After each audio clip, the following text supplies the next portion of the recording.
En esta columna desmiento las mentiras de Gustavo Petro sobre el decreto 1485. El presidente ha venido diciendo que este decreto supuestamente le quita el subsidio que el Estado le da a los fondos privados de pensiones, pero eso es falso porque dicho subsidio nunca ha existido. Lo que en cambio sí quita este decreto es la posibilidad de pensionarnos a todos los afiliados a los fondos privados de pensiones. A raíz de eso, aquí la lectura de mi columna de esta semana titulada El nuevo Seguro Social.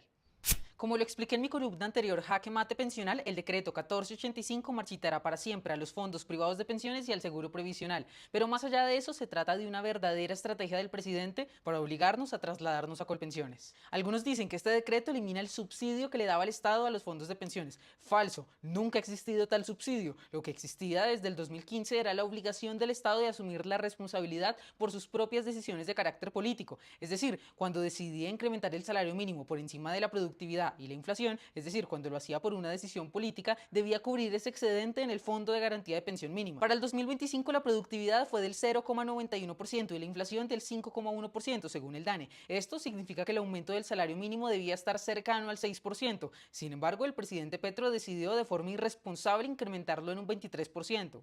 Bajo el decreto vigente desde el 2015, la diferencia de ese 16% generada por la decisión política debía asumirla el propio gobierno. Esa responsabilidad era precisamente la única forma de evitar incrementos salariales populistas, pero con el decreto 1485 el gobierno se desligó de esa obligación. Y si se trata de una decisión política, ¿por qué los fondos privados o los aseguradores tendrían que asumir esta diferencia? Pero peor, ¿qué es lo que nos debe importar a los afiliados? ¿Por qué tenemos que cargar con ella? Veamos un ejemplo, un hombre de 62 años afiliado a un fondo privado que no tenía las semanas requeridas para pensionarse, pero sí el capital en 2025, o sea, 360 millones. Con el nuevo decreto y el incremento del salario mínimo, su pensión mínima costará 560 millones según Asofondos.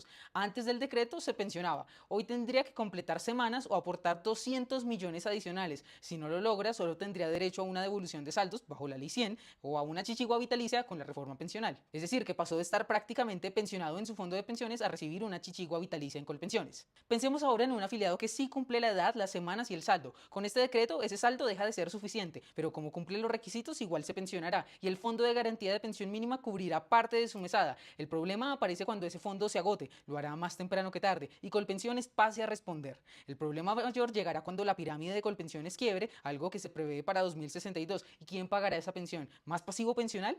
Pensemos también en un afiliado con un ahorro muy alto, producto de buenos salarios y rendimientos. Si tenía, por ejemplo, 1.400 millones al cumplir la edad, podía aspirar a una pensión de 4 salarios mínimos. Hoy, con ese mismo ahorro, recibiría apenas 2,4 salarios mínimos. Su mesada se va a reducir de forma drástica. Todo esto sin mencionar que el decreto provocará que todas las pensiones queden sin seguro por invalidez y muerte y que a la larga sea Colpensiones o el Seguro Social 2.0 quien tenga que cubrirlas. ¿Con qué plata? Adivinen.